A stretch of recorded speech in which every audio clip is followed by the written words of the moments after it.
오늘은 시 한 편을 여러분과 함께 나누면서 오랜만이죠, 그죠? 제가 시를 읽어줄 때마다 아내가 제발 좀 시 좀 읽지 마 이렇게. 저는 굉장히 감동스러워하는데 별로 그렇게 감동적이지 않다고. 아내가 자꾸 시만 얘기하면 가끔 그렇게 저에게 쿠시람을 줘요. 김인용님의 사랑의 물리학이라는 시 여러분 혹시 기억나십니까? 아마 제가 읽어드리면 이런 분도 계실지도 몰라요. 여러분이 아마 익숙하신 시 가운데 하나이기도 해요. 한번 여러분 들어보시죠. 질량의 크기는 부피와 비례하지 않는다. 제비꽃과 같이 조그마한 그 계집애가, 꽃잎같이 하늘거리는 그 계집애가 지구보다 더 큰 질량으로 나를 끌어당긴다. 순간 나는 유턴의 사과처럼 사정없이 그녀에게로 굴러 떨어졌다. 쿵 소리를 내며 쿵쿵 소리를 내며 심장이 하늘에서 땅까지 아찔한 진자 운동을 계속하였다. 첫사랑이었다. 표정 보니까 별로네요. 역시 한 절 한 절이 너무나도 그냥 달콤하고 달달한데 이 달달함이 안 느껴지는 게 정말 너무 제가 아쉬워요. 너무. 여러분, 우리의 첫사랑들이 늘 그런 기억들이 있지 않습니까? 연애할 때 우리의 마음들이 그런 것 아니었어요? 어느 날 큐피트의 화살이 내 심장에 와서 꽂힐 때 모든 세상이 빙빙 다 돌아버리지 않았습니까? 그때부터 세상이 달리 보이기 시작했죠. 그냥 모든 게 다 그렇게 좋을 수밖에 없는, 그냥 모든 게 다 좋게만 느껴지는 그런 순간들이 그때 우리들의 모습 아니었습니까? 해가 비추면 해가 비쳐서 좋고, 비가 오면 비가 와서 좋고, 눈이 오는 날은 눈이 와서 좋고, 그냥 궂은 날은 그것도 다 그냥 다 좋을 수밖에 없는 그런 날들이 우리의 삶 속에 있었잖아요. 온통 그 사람만 생각하면 모든 게 그냥 다 좋아질 수밖에 없는 그런 날들이 우리의 사랑이 우리의 마음속에 차려온 그런 날 아닙니까? 여러분, 사랑이 뭐라고 생각하세요? 오늘 본문에 바울의 언어로 이야기하면 사랑은 그가 내 마음속에 있는 거란 말이죠.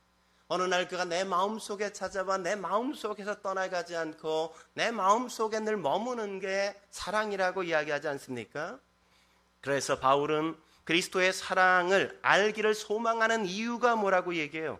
그리스도가 내 마음에 계신 결과로 나는 그분을 더 깊게 알기를 사모하며 구하고 있다고 바울은 그렇게 지금 이야기한단 말이죠. 어느 날 그가 내 마음에 들어와서 온통 그에 대한 생각만 하게 만들고, 그에 대해서 더 깊이 알고 더 많이 알고 그에 대해서 아주 사소한 것까지 다 알고 싶은 욕망이, 사랑이 어느 날 내 마음에 들어와서, 그가 어느 날 내 마음에 들어오기 시작하면서부터 그런단 말이죠. 그건 단순히 남녀 간의 사랑만이 아니라 하나님과 우리의 관계 역시도 마찬가지라는 겁니다. 여러분, 하나님을 사랑하세요? 그리스도를 여러분 사랑하고 계십니까? 그분을 사랑한다면, 그분이 우리 마음에 계신다면 우리는 그분에 대해서 더 깊이 알고 싶은 욕망으로 우리가 끊임없이 뭔가를 묻고 찾고 그분에 대해서 끊임없이 알아가고자 하는 열망이 우리의 마음속에 있단 말이죠. 그렇다면 우리가 알기를 구해야 될 그리스도의 사랑 어떤 걸까요? 우리가 알아야만 할, 알기로 구해야 할, 알기를 구해야 될 그리스도의 사랑 어떤 겁니까? 첫째로 우리는 그리스도의 사랑의 넓이를 알기를 구해야 한단 말이죠. 그리스도의 사랑의 넓이를 알기를 기도해야 된다는 겁니다. 이걸 가장 잘 보여주는 구절이 저는 계시록 5장 말씀이 아닐까 싶어요. 계시록 5장 9절부터 11절 보면 이렇게 말하는 걸 볼 수 있죠. 같이 한번 읽어볼까요? 9절부터 같이 읽겠습니다. 시작. 그들이 새 노래를 불러 이르되 두루마리를 가지고 그 인봉을 떼기에 합당하시도다. 일찍이 죽임을 당하사 각 족속과 방언과 백성과 나라 가운데서 사람들을 피로 사서 하나님께 드리시고 그들로 우리 하나님 앞에서 나라와 제사장들을 삼으셨으니 그들이 땅에서 왕노릇하리로다 하더라. 내가 또 보고 들으매 보좌와 생물들과 장로들을 둘러선 많은 천사의 음성이 있으니 그 수가 만만이요 천천이라. 그리스도의 사랑의 넓이가 어떤지 9절 하반절에 뭐라고 표현하고 있어요? 9절 하반절에 띄워주면 이렇게 얘기하죠. 각 족속과 방언과 백성과 나라 가운데서. 그 지역이 얼마나 넓다는 거예요. 그냥 그 지역이 광활한 만큼 하나님은 모든 나라와 모든 열방 속에서 그 모든 자들을 향한 사랑이 그 마음 속에 있다는 걸 말해주는 것 아닙니까? 11절 하반절에는 그 수가 얼마나 크다고 얘기해줘요? 그 수가 얼마라고요? 만만이요 천천이라 이렇게 얘기해요. 만만이요 천천이라. 천천이라는 건 100만이죠. 만만이라는 건 1억이란 말이죠. 그러면 이 말은 만만이요 천천이라는 건 1억 100만을 이야기하는 겁니까? 아니죠. 그 수가 헤아릴 수 없을 만큼 많다는 걸 이야기한단 말이죠.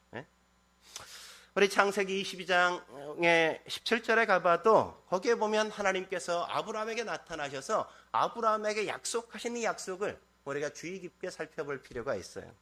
이 17절 말씀 같이 한번 읽어볼까요? 17절 같이 보도록 하겠습니다. 시작. 내가 내게 큰 복을 주고 내 씨가 크게 번성하여 하늘의 별과 같고 바닷가의 모래 같게 하리니 내 씨가 그 대적의 성문을 차지하리라. 여기서 어떤 표현이 있어요? 내 씨가 하늘의 별과 같이, 그 다음에 뭐예요? 바다의 모래와 같이. 여러분 바닷가에 가보셨잖아요. 해변에 가보면 모래가 얼마나 많아요. 여러분 이렇게 한 주먹 져가지고 그 한 주먹이라도 여러분 모래를 세본 적 있어요? 세고 싶어요? 안 세고 싶어요?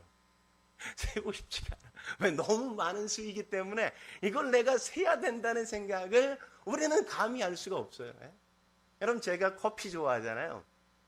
커피 한 알갱이를 딱 커피 그라인더에 넣어서 딱 갈면 몇 조각 나올 것 같아요. 보편적으로 우리가 내려 먹는 커피 거기다 넣어서 한 알갱이만 딱 가는데 그 한 알갱이가 무려 몇 조각으로 쪼개지냐면 보편적으로 얇게는 무수하죠. 근데 그냥 보편적인 굵기로 쪼개면 100조각이 넘게 잘려져요. 별로 안 놀래네. 어마어마하지 않아요? 요만한 알갱이가 100조각이 넘게 잘라져서 커피를 내릴 때 커피의 맛이 우러나온다고. 그러니까 바다의 모래같이, 이건 단순히 이스라엘 땅의 해변의 모래만을 얘기하는 게 아니라 온 지구의 모래만큼을 생각해 보세요. 그건 얼마나 많은 수예요. 우리가 상상할 수 없는 많은 수에 대한 이야기를 하나님께서 하시는 것 아닙니까? 하나님은 그 자녀를 부르실 때 어떻게 하신다고요? 그렇게 셀 수 없는 많은 수, 많은 사람들, 모든 사람을 향한 사랑으로 그들을 부르고 계신다고 말씀하시는 거라고요. 왜 이게 하나님의 사랑의 넓이를 아는데 도움이 되는지 아십니까? 여러분 이런 생각을 해보세요. 우리나라가 입시지옥이라고 얘기하지 않습니까? 입시철만 되어지면 고3들이 뭐 그냥 사는 게 아니잖아요. 대학 가기 힘든데 어때요? 서울대 가는 건 얼마나 더 어렵겠어요. 그죠? 그러니까 어떤 분이 말하기를 이런 얘기하는 거예요. 그냥 우리나라에 있는 모든 대학을 다 그냥 서울대학이라고 얘기하자. 아니면 그게 너무나 크면 수도권에 있는 대학만이라도 우리가 그냥 서울대학이라고 이름을 개명해서 애들 고생 좀 시키지 말자. 참 웃을 수 없는 얘기 아니겠어요? 그죠? 근데 만약 서울대학에서 한 해에 학생을 100만 명 뽑는다고 여러분 해보십시오. 한 해에 대입을 준비하는 사람들이 50만 명인데 만약 서울대학에서 한 해에 100만 명을 뽑는다고 하면 학생들이 공부하겠어요? 공부 안 하겠어요? 공부 안 하죠. 그죠? 공부할 필요가 없잖아요. 그죠? 근데 지금 천국에서는 몇 명을 뽑는다고 얘기하는 거예요? 수를 헤아릴 수 없는 만큼을 하나님께서 뽑고 계시고 그 백성을 구원하시기로 작정하셨다고 말씀하신다. 얼마나 많은 수, 천천히요 만만인, 하늘의 별과 같이 바닷가의 모래같이 많은 수를 그렇게 뽑는다는 거죠. 그래서 놀라는 거죠. 그 많은 수를 그렇게 어마어마하게 하나님께서 구원하신다면, 그 많은 수를 사랑하시기로 작정하셨다면, 그러면 혹시 나도 그 안에 낄 수 있는 것 아닐까 하는 기대감이 우리의 마음속에 있단 말이죠. 근데 어쩌면이 아니란 말이죠. 끼는 정도가 아니라 우리는 어쩌면 그 가운데 그 상위에 랭크되어 있는지도 모른단 말이죠. 우리의 뒤에 있는 사람보다, 우리의 앞에 있는 사람보다 우리의 뒤에 있는 사람이 훨씬 많을 수도 있다는 사실 때문에 놀라는 거란 말이죠. 우리가 신앙생활하면서 이 부분 때문에 우리가 늘 시달리는 것 아닙니까? 이런 나를 구원해 주실까? 이래도 나를 구원해 주실까 하는 것 때문에 우리의 마음이 얼마나 괴로울 때가 많이 있어요. 근데 어떤 이단들은 이렇게까지 얘기하죠. 계시록에 나오는 14만 4천을 인류가 시작된 이래로 마지막 날까지 구원할 백성의 진짜 수라고 이야기하죠. 여러분, 그 여의도 순복음교회 교인 수가 몇 명인지 아세요? 많을 때는 70만이었어요. 그러면 여의도 순복음교회 수도 안 되는 거예요. 14만 4천은. 지금으로 말하면 뭐 그냥 온누리교회와 사랑의 교회 성도 합친 정도면 14만 4천 될걸요? 그 정도라면 그러니까 얼마나 치열해야 돼요? 한국 사람이 한국의 수능생들이 서울대 가는 것보다 더해. 그냥 세계에서 하버드 대학 들어가는 것보다 더 어려운 경지가 바로 그런 거로 만드니까 얼마나 치열해야 되는 거예요. 얼마나 성실하게 섬겨야 되는 거예요. 얼마나 열심히 신앙생활을 해야 14만 4천 안에 내가 들어서 구원받을까에 대한 두려움과 불안 속에 떨면서 삶을 살도록 만드는 거예요. 사실 우리는 그런 얘기를 하지 않아도 늘 우리의 삶에 대해서 내가 정말 구원받은 건가에 대해서 늘 비관적으로 바라볼 때가 얼마나 많아요. 이런 죄를 졌는데 나를 구원하실까? 이 꼴인데 이런 나를 하나님께서 그럼에도 불구하고 사랑하실까? 내가 이 모양인데 그럼에도 불구하고 하나님이 여전히 내 편이 되어 주실까? 그런 생각을 우리가 할 때가 얼마나 많냐 말이죠. 그런 고민과 그런 생각을 할 때 하나님께서 우리에게 뭐라고 말씀하신다고요? 예수 그리스도의 피로 우리를 향한 당신의 사랑을 이미 다 표현하지 않았냐고 주님께서 말씀하신단 말이죠. 그보다 더 값진 희생이 어딨냐고 주님께서 말씀하신단 말이죠. 만일 우리를 버리기로 하셨다면 왜 아들을 십자가에 못 박고 나서 우리를 버릴 수 있냐고 주님께서 우리에게 되묻는 거란 말이죠. 우리가 들어갈 천국문은 그런 차원에서 결코 좁은 게 아니란 말이죠. 성경이 좁은 문이라고 하는 이유는 이 세상 것으로 들어갈 수 없다는 말이지, 그 좁은 문이기 때문에 너희가 치열하게 경쟁해야만 구원받을 수 있다는 차원에서 이야기하는 게 아니란 말이죠. 하나님의 자녀가 된 다음에 그 나라에서 떨어지는 존재는 있을 수가 없단 말이에요. 하나님의 백성 된 다음에 하나님의 백성 넌 아니야 라고 버림받는 건 불가능하단 말이죠. 하나님은 그러실 수 없는 분이요, 그렇게 마음을 바꾸시는 분 역시도 아니란 말이에요. 이게 바로 우리가 하나님의 하나님 되심에 대해서 반드시 기억해야 될 가장 중요한 사실이란 말이죠. 우리가 뭔 짓을 해도 그런 정도 가지고는 내가 하나님의 자녀된 자리에서 떨어질 일이 결코 일어날 수 없는 일이란 말이죠. 여러분이 혹시 이런 말을 하면 그러면 죄에 대해서 내가 자유롭게 져도 되는 게 아닐까? 혹시 그런 게 좀 걱정이 되긴 합니다만은 사실이 그렇다고요, 사실이. 계시록 7장 9절부터 10절 말씀 같이 한번 가볼까요? 계시록 7장 9절부터 10절 다시 한번 우리가 천천히 같이 읽겠습니다. 시작. 이 일 후에 내가 보니 각 나라와 족속과 백성과 방언에서 아무리 셀 수 없는 큰 무리가 나와 흰 옷을 입고 손에 종려가지를 들고 보좌 앞과 어린 양 앞에 서서 큰 소리로 외쳐 이르되 구원하심이 보좌에 앉으신 우리 하나님과 어린 양에게 있도다 하니. 아무도 셀 수 없는 큰 무리가 어디서부터 나온다고 이야기하고 있어요? 어디서부터 나왔습니까? 각 나라와 족속과 백성과 방언에서 나왔다 이렇게 되어 있죠. 원어 성경으로 말하면 각 나라와 각 족속과 각 백성과 각 방언에서, 그 모든 곳에서 하나님의 백성의 무리가 나왔다고 이야기한단 말이죠.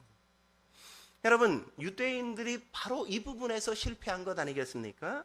이 부분을 잘못 오해했잖아요. 그들은 자기 민족 안에서만 구원이 있다고 착각했단 말이죠. 그런데 성경은 뭐라고 얘기해요? 이스라엘만 구원받는 게 결코 아니라고 이야기하죠. 유대인으로 태어난 게 결코 구원에 있어서 유리한 게 아니고, 이방인으로 태어난 게 구원에 있어서 결코 손해보는 일은 있을 수 없다고 주님께서 말씀하시는 것 아닙니까? 하나님의 사랑은 이스라엘 한 나라, 그 좁은 지역에 한정된 게 아니라 모든 족속과 모든 방언과 모든 나라 가운데 넓게 열려 있다는 사실을 성경이 언급하고 있다는 걸 우리가 결코 놓치지 말아야 한다고요. 요한만 이렇게 얘기할까요? 아니요. 바울은 더 구체적으로 더 섬세하게 이렇게 표현하는 걸 우리가 골로새서 3장에서 만나죠.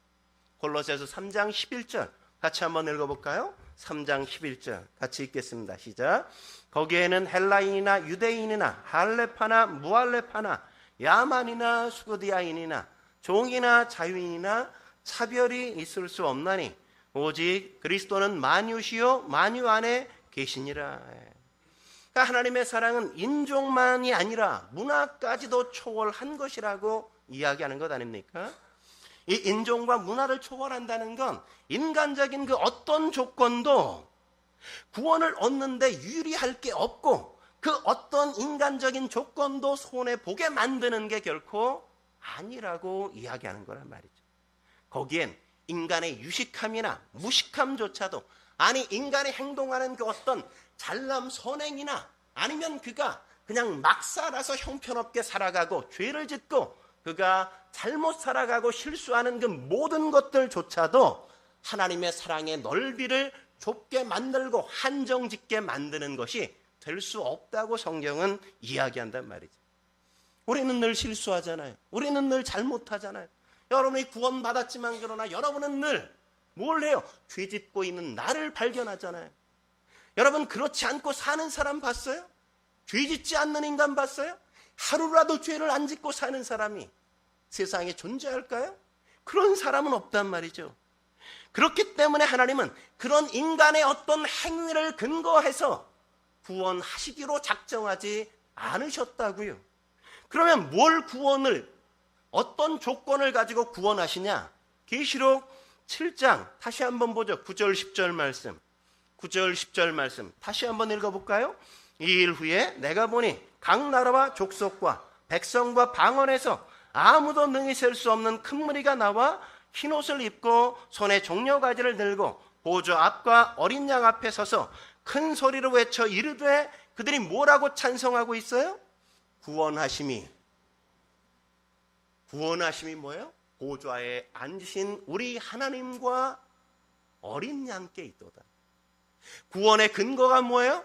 우리의 행위나 우리의 잘남이나 우리의 못남 때문에 구원을 받거나 안 받는 게 아니라 구원의 근거는 오직 보좌에 앉으신 우리 하나님과 어린 양께 있다고요. 구원의 근거는.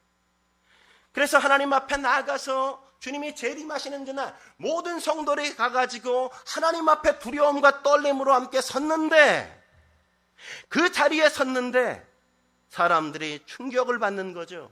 그 자리가 너희는 모두 다 합격했어. 이러니까 너희는 다 구원받았어. 이러니까 아니 나 같은 존재가 구원을 받은 겁니까? 라고 너무나 충격적으로 놀라워서 그들이 뭐라 그래요? 그렇습니다. 나 때문이 아니라 내가 살아온 삶 때문이 아니라 구원하심은 보좌에 앉으신 우리 하나님과 그 어린 양이신 예수 그리스도 때문이었군요. 그들은 그렇게 하나님 앞에 찬양을 드릴 수밖에 없었다고 이야기하는 거란 말이죠. 여러분 이 부분을 오해하지 마십시오.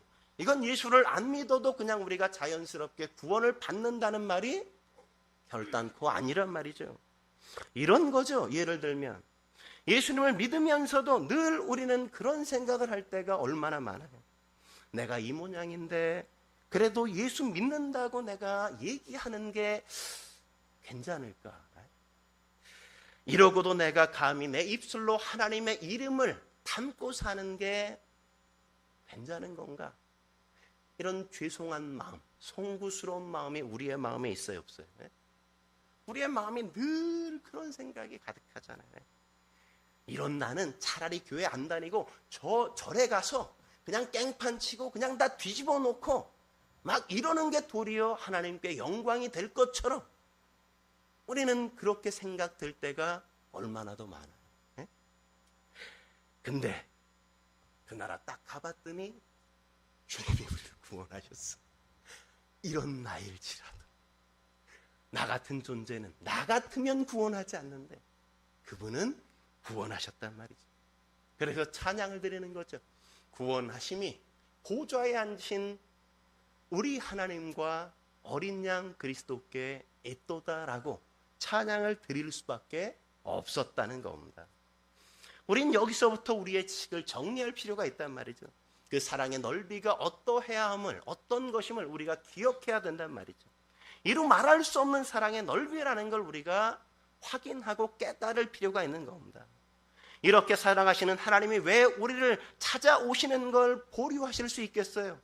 왜 우리에게 주시는 걸 그냥 미루시고 주시지 않고 주저하시겠냔 말이죠. 다만 왜 그분께서 우리에게 주시지 않아요? 우리가 아직 받을 준비가 되지 않았기 때문인 거죠. 주는 게 우리에게 도움이 되지 않고 치명적이기 때문에 줄 수가 없는 것 외에는 하나님이 우리에게 주시지 않을 이유가 전혀 없다고요. 바울이 그래서 뭐라고 고백합니까? 로마서 8장 32절에 이렇게 말씀하시는 걸 우리가 기억해야 돼요. 같이 한번 읽어볼까요? 시작. 자기 아들을 아끼지 아니하시고 우리 모든 사람을 위하여 내어주신 이가 어찌 그 아들과 함께 모든 것을 우리에게 주시지 아니하시겠느냐. 하나님이 뭐라고요? 내가 하나밖에 없는 아들 너희를 위해서 내어줬잖아. 내가 그 아들을 줬는데 뭔들 너희를 위해서 내어주지 않겠어? 왜 너희를 위해서 더 주지 않는 거야? 내가 아까워서 안 주는 거야? 내가 그게 귀해서 안 주는 거야? 내가 아들까지 내어줬는데 뭐가 아까워 너희에게 줄게 주지 않고 머뭇거리겠냐? 왜 안 주겠냐? 너희가 아직 받을 준비가 되어 있지 않으니까. 그것밖에는 다른 이유가 있을 수 없다고요. 다른 이유가. 하나님이 우리에게 우리보다 더 안타깝게 더 좋은 것을 주시기를 원하시는 마음이 있다는 사실을 아십니까? 그의 사랑을 의심하지 말아야 된다고요. 그렇게 우리는 우리의 연약한 것들에 대해 안타까움을 가져야 돼요. 우리가 시간을 들여 차근차근 이제부터라도 내가 경건의 훈련을 해서 하나님이 내게 뭔가를 주실 때 기꺼이 받을 수 있는 자질과 실력을 갖추는 그 일에 이제 성실해야 된단 말이죠. 예? 우리 경훈이한테 야 스포츠카 그래 원하지? 그냥 사주지 뭐. 하나 사준다고 그 경훈이를 위한 거예요? 그냥 뭐 디즈니 월드 사주면 그게 경훈이를 위한 게 되겠어요? 그게 위한 게 되지 않는다고요. 그게 치명적인 게 되니까 줄 수 없다고요. 그걸 운영하고 그걸 탈만하고 그걸 관리할 만하고 그것을 가지고 살 만한 실력이 우리 안에 경건으로 훈련되어지지 않기 때문에 우리가 그걸 받아 누릴 수 없기 때문에 주어서 괜히 엄한 짓하고 사고나 치고 또 위험에 빠질까 봐 주실 수가 없다고요. 우리가 그러므로 우리의 실력을 키우는 일에 여러분이 성실해야 되는 겁니다. 성경 읽기 그렇게 매주 광고해도 여전히 안 하고 있고 기도하자 그래도 그렇게 너나 기도해라 나는 그냥 디비저 자겠다 이러고 있고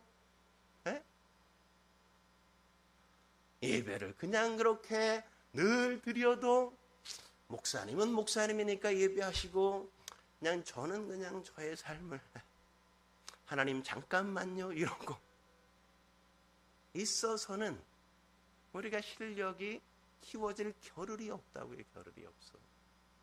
그러고도 우리는 늘 얘기하죠. 왜 안 주시는 겁니까? 안 주시는 게 아니라 줄만 해야 주죠. 줄만 해야.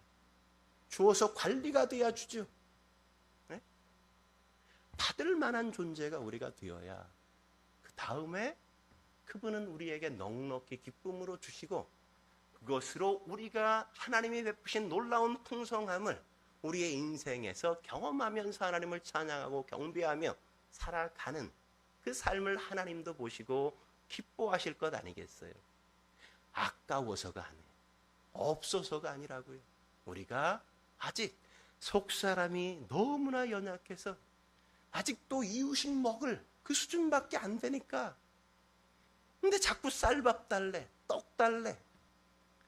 떡 먹다가 그냥 얹히면 어떻게 한 방에 가는 수밖에 없는데. 예? 줄 수가 없잖아, 줄 수가. 예? 그러니까 실력을 키워야 돼. 실력. 예?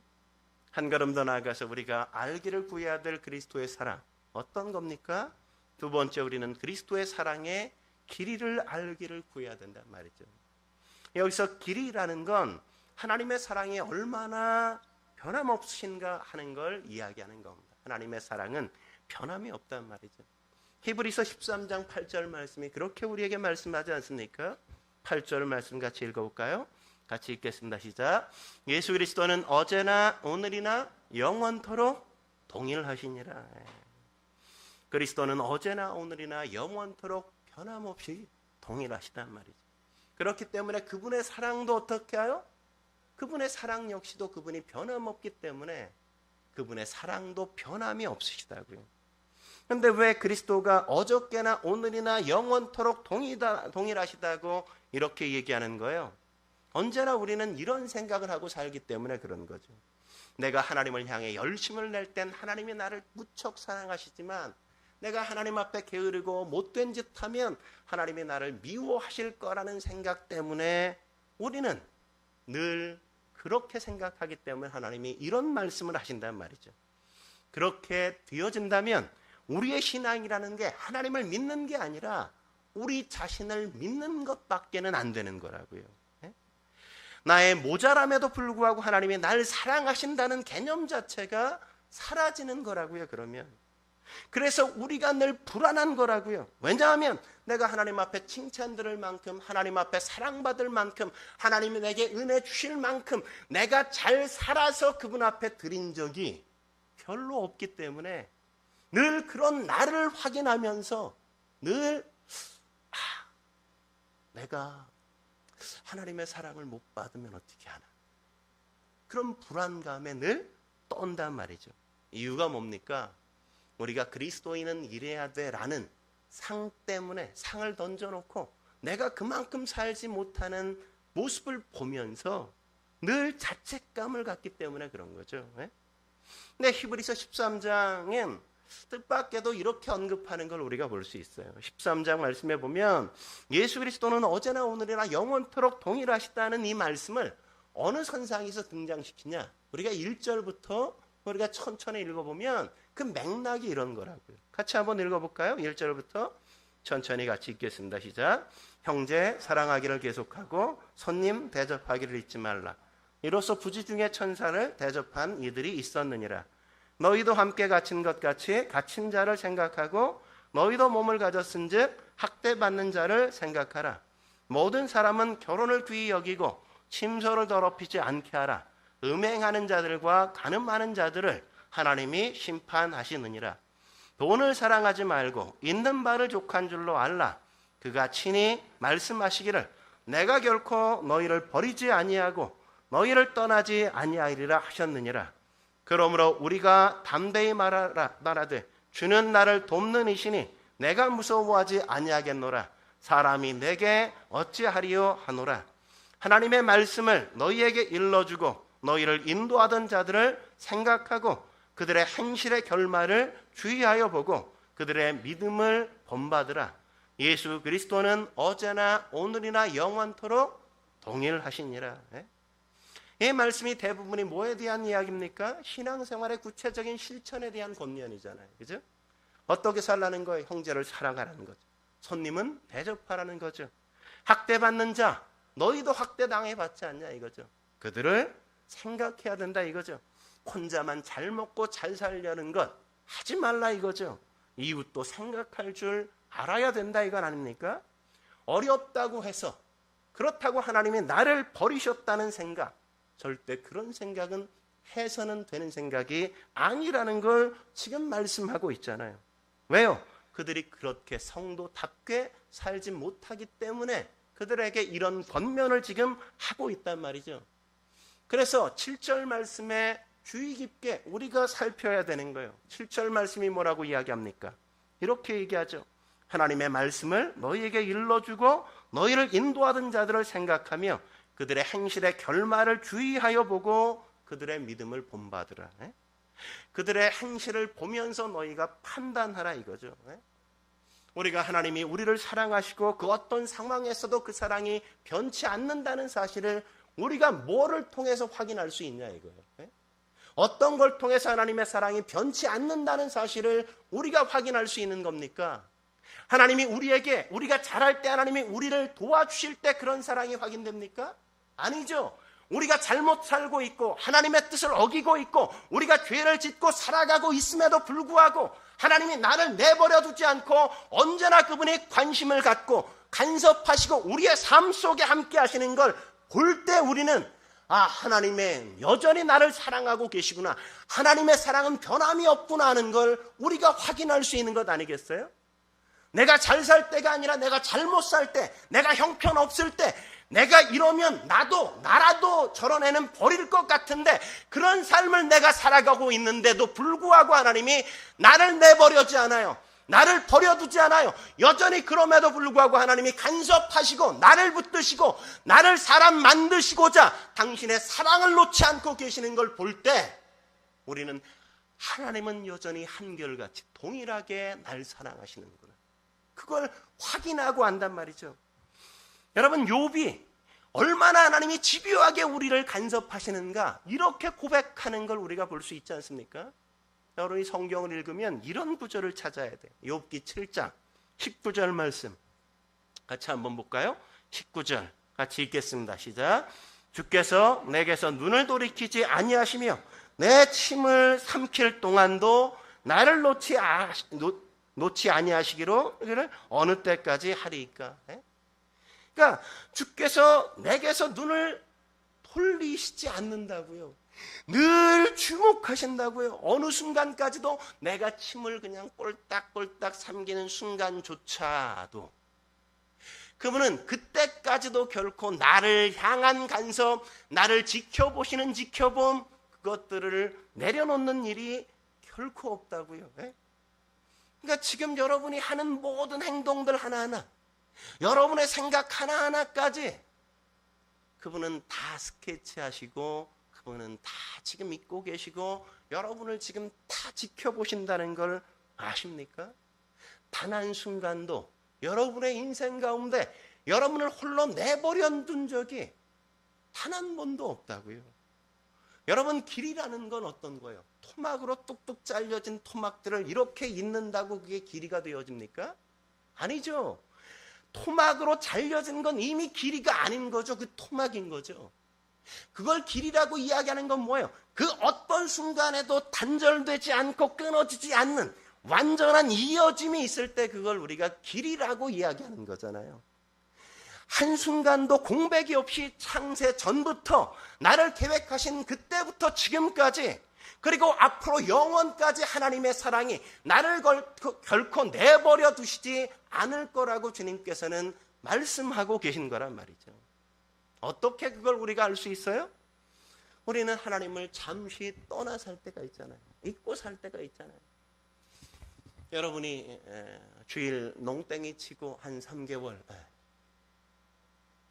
난 자유야 방학이에요 하나님 이러고 교회를 안 나오거나 뭐 어느 예배를 빼먹거나 이런 순간이 있어요 없어요? 있죠. 우리가 그러잖아요. 어떤 때 그래요? 내가 살기가 너무너무 편할 때, 내가 하는 일들이 그냥 너무 세상적으로 잘 될 때, 그냥 내 인생이 너무 스무스무하게 그냥 너무 잘 나가. 그러니까 하나님 앞에 나갈 이유가 별로 없어. 뭐 모든 게 다 잘 되는데. 그러니까 내가 농땡이를 깐단 말이죠. 그러니까. 그래서 우리가 뭘 경험해요?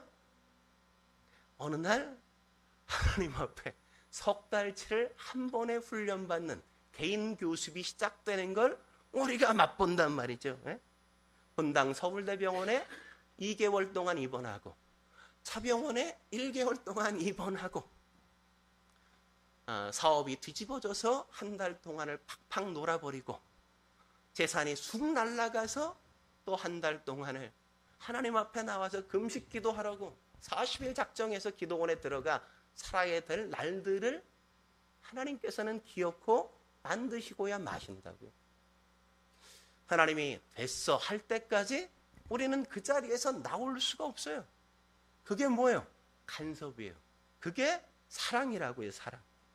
그런 차원에서 보면 이 세상에 사랑보다 관대한 것이 없지만 이 세상에 사랑보다 더 집요한 것이 없단 말이죠. 집요한 것이. 사랑에서 관대한 것과 무관심한 건 차원이 다른 거죠. 그래서 우리가 하나님의 사랑의 길이를 파악하는 가장 좋은 방법이 뭡니까? 우리의 일상에서 얼마나 많이 영적인 도전을 받으며 우리가 살고 있는가를 생각하는 것 아니겠어요? 어떤 일을 할 때조차도 우린 하나님과 결부되어 생각하게 만드실 때가 얼마나 많아요. 하나님은 우리의 삶 속의 사소한 일조차도 그 속에서 우리의 영혼을 흔들어 놓고 우리의 삶을 뒤집어 놓고 우리가 하나님을 생각하게 만들고야 마시는 분이 바로 하나님이시란 말이죠. 그래서 늘 그런 생각하잖아요. 내가 이러면 안 되는데, 내가 이러면 안 되는데, 내가 이러면 안 되는데, 그죠? 내가 이러면 안 되는 데는 내가 돌이키겠다는 겁니까? 아니면 여전히 내가 그 죄 가운데 내 삶을 내가 즐기겠다는 결단이에요. 네? 돌이키겠다는 거예요? 이러면 안 되는 데가? 안 되는데 알면서, 안 되는지 알면서 나는 그걸 놓을 수 없어요 이러면서 그걸 즐기겠다는 거잖아요. 근데 그러면 그날이 계속 되어질까요? 아니죠. 어느 날 아이고 하나님 이렇게 우리의 삶 속에 역사가 벌어지게 만드시지 않습니까? 하나님 제가 잘못했어요. 한 대 얻어 터지고 우리의 인생에 뭔가 큰 문제가 벌어지고 나서야 우리는 비로소 하나님 앞에 나와서 하나님 제가 잘못했습니다. 이러고 다시 시작하는 역사를 우리는 끊임없이 경험하잖아요.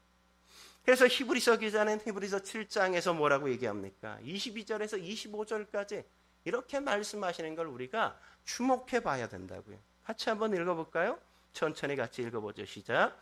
이와 같이 예수는 더 좋은 언약의 보증이 되셨느니라. 제사장 된 그들의 수요가 많은 것은 죽음으로 말미암아 항상 잊지 못함이로되 예수는 영원히 계심으로 그 제사장 직분도 갈리지 아니하느니라. 그러므로 자기를 힘입어 하나님께 나아가는 자들을 온전히 구원하실 수 있으니 이는 그가 항상 살아계셔서 그들을 위하여 영원히 간구하심이라. 하나님은 예수님은 영원한 제사장이라고 이야기하지 않습니까? 예수님은 왕년의 제사장이 아니라고요. 지금도 여전히 그분은 제사장이라고요. 언제까지 제사장이라고요? 영원토록 그분은 우리의 제사장이 되신다고요. 여러분, 제사장이 뭐 한다고 이야기해요? 왜 제사장이 필요한 거예요? 그분이 우리를 위하여 간구하시기 위해서 그분이 필요하다고요. 그 말은 뭐예요? 우리의 삶 속에 우리는 끊임없이 그분의 기도가 아니면 살 수 없는 인생의 날들을 우리는 끊임없이 살아간다는 걸 얘기하는 거잖아요. 네? 여러분이 평소에 여러분이 잘 될 때 주님의 도움이 필요해요? 잘못할 때 여러분 주님의 도움이 필요해요? 잘못할 때, 뭔가 일이 터졌을 때, 문제가 생겼을 때 우리는 하나님 앞에 도움을 청하지 않습니까? 죄를 짓고 잘못하거나 내가 더 이상 해결할 수 없는 문제가 내 앞에 딱 터지면 그때 하나님 앞에 나오게 되는 것 아니에요? 왜 예수님이 아직도 우리의 제사장이 되신다고 이야기하는 겁니까? 우리는 늘 그렇게 문제를 일으키는 문제투성이의 인생을 여전히 살아가고 있기 때문이라는 거죠. 그분은 문제 해결자로 우리의 인생에 함께 날마다 우리의 삶을 지켜보시면서 우리가 잘못된 길을 갈 때, 우리가 죄를 범할 때, 우리가 실수할 때, 하나님 앞에 범죄할 때마다 하나님의 보좌 우편에서 우리를 위하여 끊임없이 간구하셔야만 되는 존재로 그분은 영원히 우리 곁에 계실 수밖에 없다고 이야기한다고요. 여러분, 부모들이 아이들을 키워놓고 아이들을 시집장가 보내면서 뭐라고 이야기해요? 아유, 이제 속 시원하다 그러시지 않습니까? 왜요? 아유, 이제 애 새끼들 다 시집장가 보내놓으니까 이제 나는 자유다. 그러고도 자유가 아니죠. 보내놓고도 늘 근심하고 걱정하고, 예? 울면서 찾아오면 그냥 그것 때문에 늘, 예? 우리 권사님들 왜 새벽 기도를 끊을 수가 없어요? 자식 새끼 때문에 끊을 수가 없어, 기도가. 예?